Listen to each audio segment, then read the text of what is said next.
Minister. At this point in time, we'll allow the team from the Dangote side to introduce themselves, beginning with yourself, ma'am. Good evening, Mr. President. My name is Martha Kamalata. I am the strategy manager for the team. I'm privileged to be here. Thank you. Good evening, Mr. President. My name is Jamil Ogidado. I'm Executive Assistant to the Group President, Dangote Industries Limited. Thank you. Good evening, Mr. President. I'm Dr. Peter Lazarus. I head the SADC region business for Dangote. Good evening, Mr. President. My name is Vipul Agrawal. I'm the country manager and CEO for Dangote Cement Zambia, based in Andola.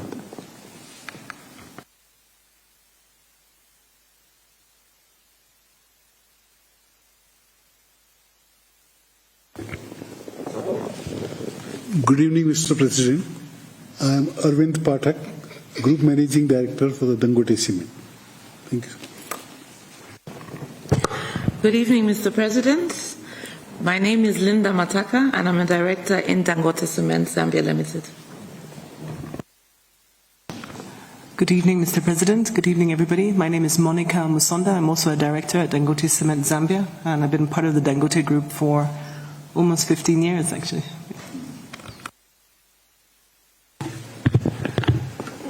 Your Excellency, I am Edwin. I am a Group Vice President responsible for oil and gas and some other projects. Thank you. Good evening, Mr. President.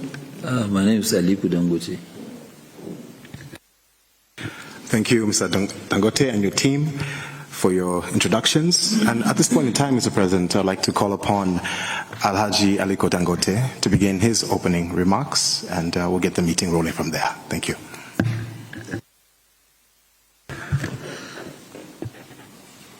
Good evening, Mr. President, once again.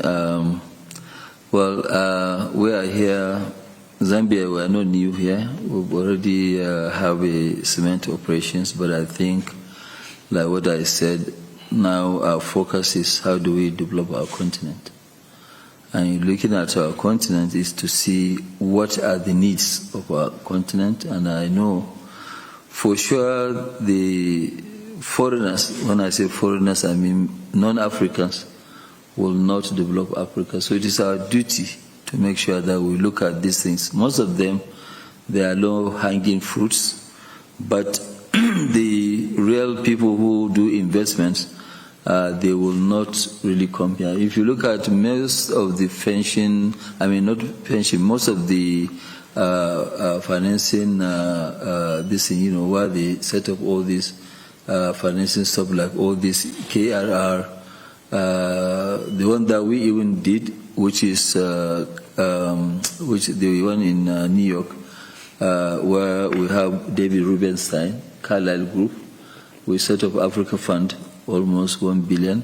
They have actually all closed because, yes, they call it risky investment. It's not really risky investment because majority of them, they did not lose any money. But just that they are not looking forward to the growth of our continent. And that is why we have to lead to make sure that, yes, our continent grows. We are looking at opportunities here, mainly power, not power, to look at processing some of your raw materials and say, okay, fine, how do we do this stuff? You shouldn't be exporting raw materials. You should be exporting finished products. So that one, it means you create jobs. But the moment that you are exporting raw materials, you are actually exporting jobs and importing poverty into your country. So we want to partner with the government to make sure that, yes, we address these issues. And it is by addressing these issues that I believe the foreigners will join the party. And unless we do that, they will never ever come, no matter how good it looks. This has actually shown us, one of the countries is here, in Zambia, because in Zambia, when we built our Ndola plant, I know that it was really difficult. We had to beg sometimes to be able to get cement to build. And most of the cement, on average, we paid about $11 per bag, which was $220 per ton. That is how much we were, buying. And when we put up that plant, then Lafarge too was challenged. They had to put up another one. They expanded, and other Chinese too. They followed, I think, in conjunction with the government. So these are the areas that we're really looking at. If you need power here, yes, definitely Zambia need quite a lot of power. But you have what it takes. You have coal. And I think you should actually use what God has given to you to generate don't go for whether the green one that they're talking about, which is, solar or wind, because you have the coal is there, and you should use it to generate your power. The power, they actually said that, Your Excellency, without power, there's no growth. No growth without power anywhere. And then when you have power, you will actually unleash growth in the country. When you do that, you talk less when you go out there to campaign, to tell people what you've done, because they will see what it is. They will actually feel it. It's not like education where it takes several years before you can see the benefit of it. But this one, once you give power, it gives other things, opportunities, GDP growth, and it will give a lot of disposable income, just like what you mentioned, Your Excellency, saying that, yes, today in Zambia, you are using rain-fed agriculture. So rain-fed agriculture, it means that you are going to do one season. But right now, you go to countries where they are doing 3 crops per season. So if you are going to do 3 crops, it means that something like maize, which you are good at, you'll actually flood the entire African continent with maize. So, but right now, a lot of people, they're importing, maize, African countries. And one of the things that I have to also say, Your Excellency, is that being a landlocked, for example, is actually a big opportunity for you, because you are surrounded by 9 countries.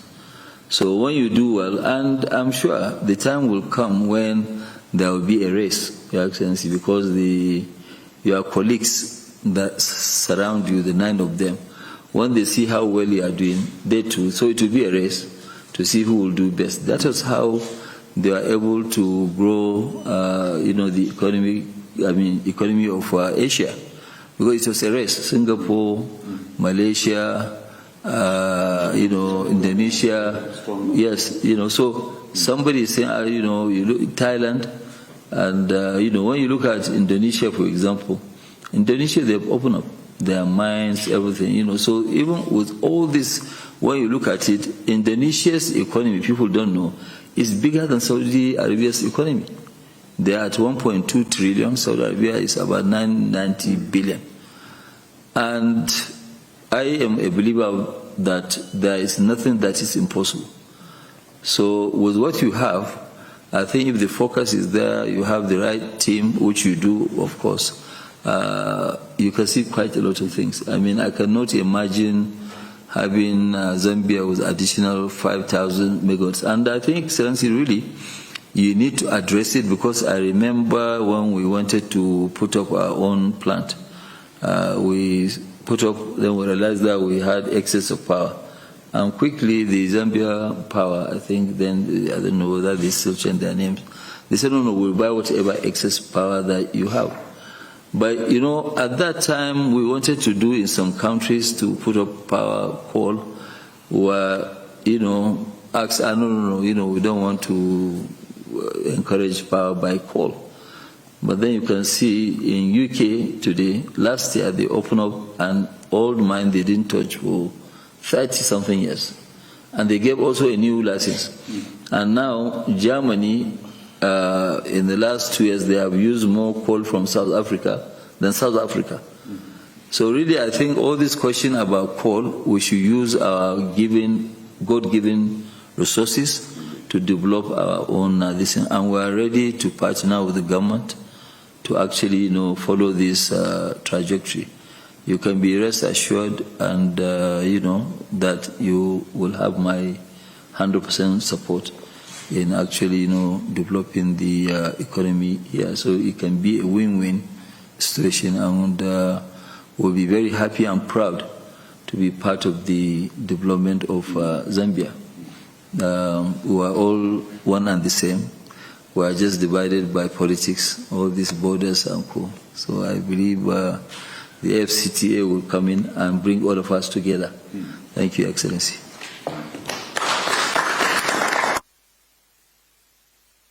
Thank you, Mr. Dangote, for those very wise remarks.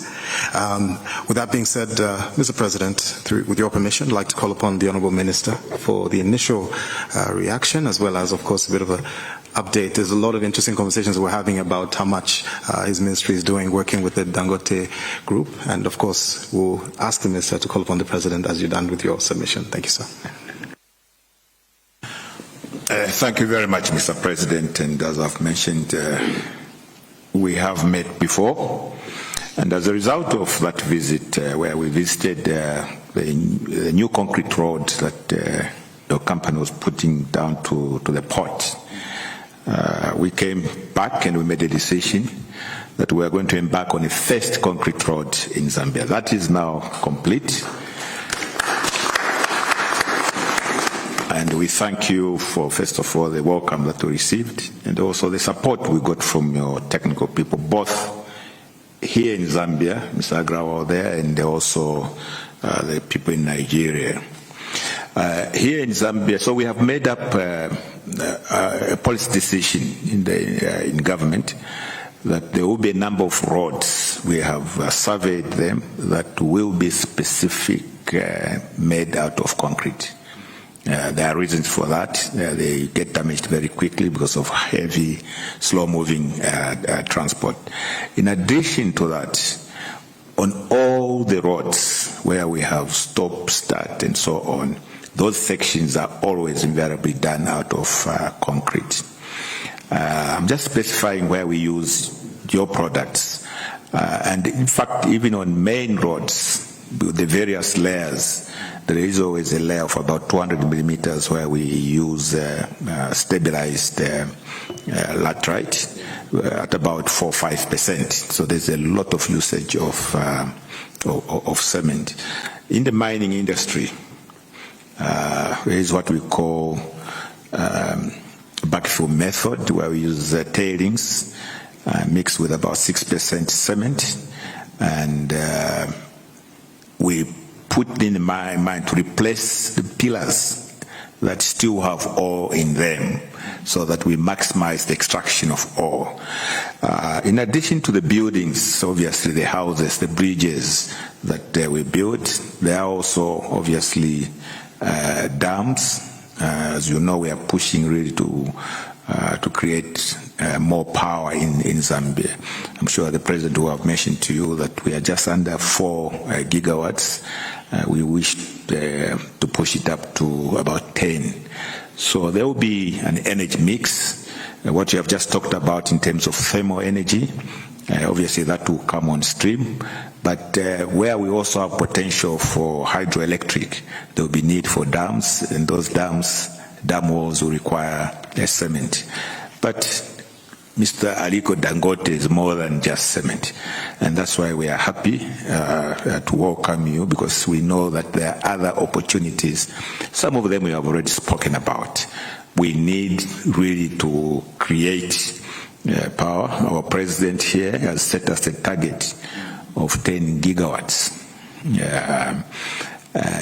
But in order for that to happen, we need a lot more investments in the thermal sector, in the renewable sector, like the solar energy and so on. Also in terms of the other fuels, which you are experts at because of the huge refinery that you put up in Nigeria. We look forward to benefit from that as Africa and also as Zambia. So in the main, certainly, Mr. President, we're excited to have a person, an African of your stature, visit our country And we hope that as a result of this visit and further engagements with your team, you will be able to grow your investments to the benefits of both the organization and, of course, this country, Zambia, and the whole continent. We're excited by your message, the message that we, the Africans, are the only ones that can develop this continent. I think that resonates very well with what the President's government is also undertaking in this country. Thank you, Mr. President.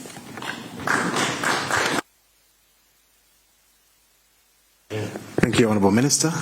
And perhaps I'll do the honors. I was hoping you would do, but that's okay. I'm excited. Well, thank you. I'm grateful. Thank you for the privilege of allowing me to call upon the President of the Republic of Zambia, Mr. Hakainde Hichilema. Thank you, Jita. Thank you very much. Let me just perform my mundane duty to welcome Mr. Dangote and his team to State House. Of course, you've been to Zambia a number of times, but you also have resident colleagues that are working from here. We are delighted to have you here as well. But you shouldn't come here only when he's here. You should come even when he's not here, so we can have conversation. But Minister Infrastructure, we recognize you and our team, senior colleagues that are here. Let me start by first appreciating what you have said and what my colleague, Cabinet Minister, has said, Mr. Milopi, that the things you've said are correct. And I think we need to push this continent forward. And on that score, I want to use this opportunity to congratulate you for the great achievement that you have scored as Dangote Group in many respects. Many people knew you, Mr. Cement, they knew you, Mr. Fertilizer. Now they know you as Mr. Oil. Basically. So, and I think you're doing something in agriculture as well. Large agriculture.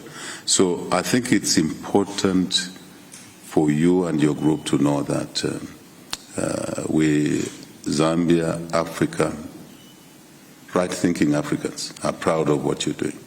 And you should remember that you have the encouragement of not just Nigeria, but countries like Zambia and others, because you're doing the right thing to take the lead, to take the charge for the development of this continent. It takes a lot of courage, and I know you go through a lot of flak sometimes, even from Nigeria, even from other countries. But you have known how to deal with these issues, and I just want to encourage other Africans, other entrepreneurial Africans, to learn from Mr. Dangote that things can be done.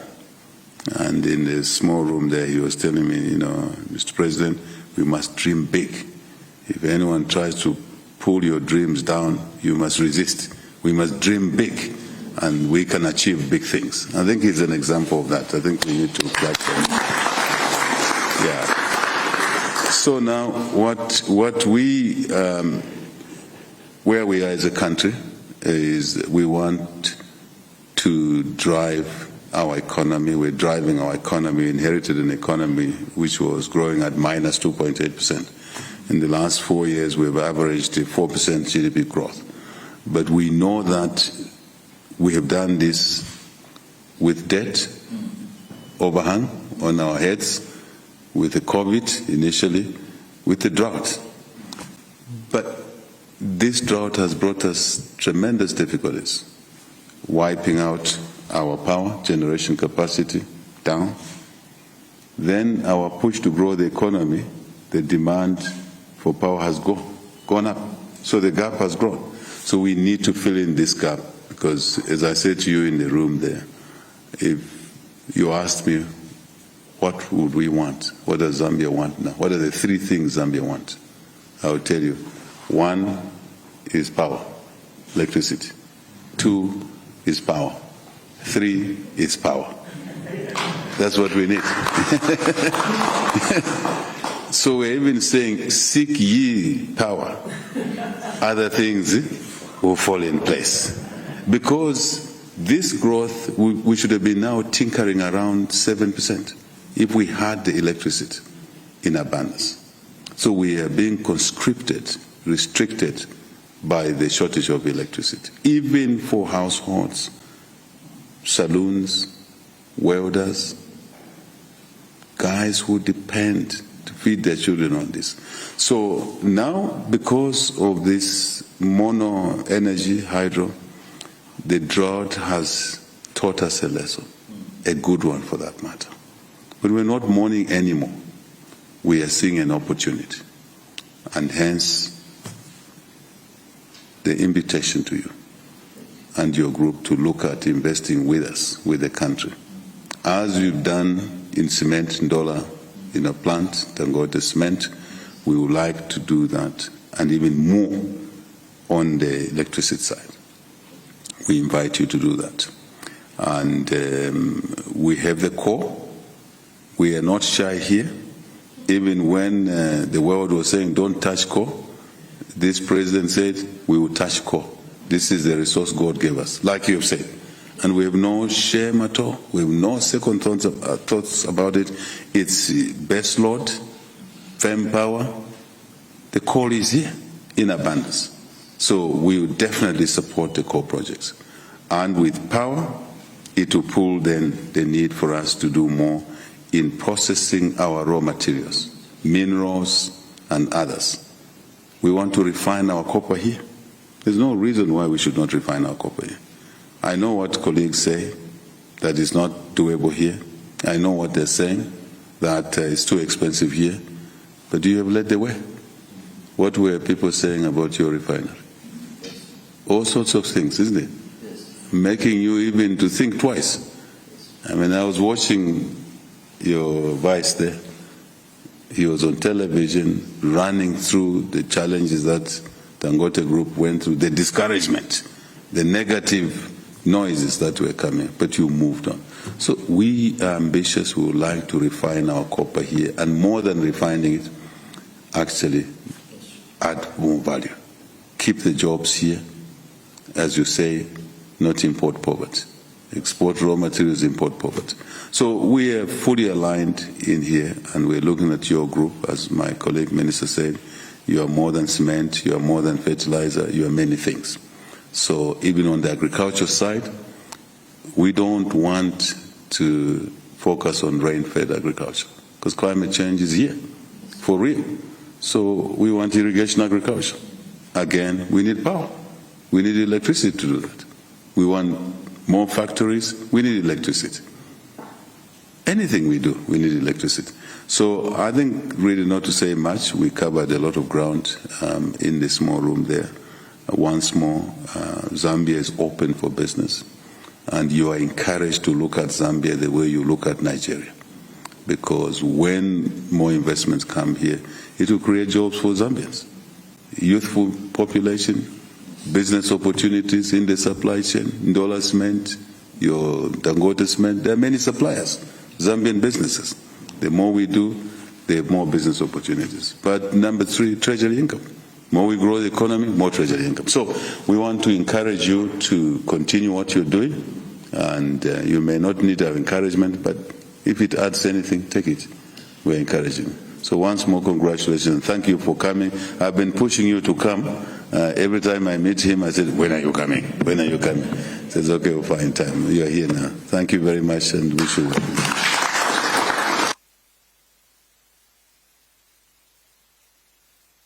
Sure. Thank you very much, Mr. President. I thought I'll take the opportunity and also just to thank Alaji for coming. I have to, on a personal note, say this. I am a product of this gentleman here. I worked for him for a good 4 years, and he's the one who put me on my growth trajectory. Alaji, I'm one of the leading women in business in this country because of you. And I want to thank you for that. But also thank you, Alaji, for coming back and supporting this government and the people of Zambia in your plans. There are 54 African countries, and we are very glad to continue to work with you. We've worked with you for many years to build the cement plant, which many people said we shouldn't do. We've spent a good 6 years planning it and then finally commissioned in 2015. The plant is 10 years old. And we remember in the planning how expensive cement was and how we couldn't get cement to build the plant. But we did it anyway because, Alhaji, nothing is impossible. So we're really grateful for the fact that the Dangote Group is back. They're stronger and they're teaching us to be stronger as Zambians. And I think, as I totally agree, we must dream big, that there's nothing without challenges or crisis. With your leadership, Your Excellency, with Alhaji's courage, his financial strength, technical ability, there's nothing we can't do. So thank you again for your time, for your team's time, and for bringing us here today, and for Alhaji, who is so busy, but we're so grateful that you could make it. Thank you. Thank you, Ms. Monica Musonda, for your remarks. And I need to mention that many entrepreneurs have benefited from the mentorship of Monica Musonda. So through you, we've all benefited from Mr. Dangote, right? So with that being said, Mr. President, we'll bring this meeting to a close. We'd like to invite Alhaji and Dangote to essentially join the President through the doors on the right here, where we'll go to the foyer for some photos. We need to immortalize this day. It's very important. And of course, the rest of the team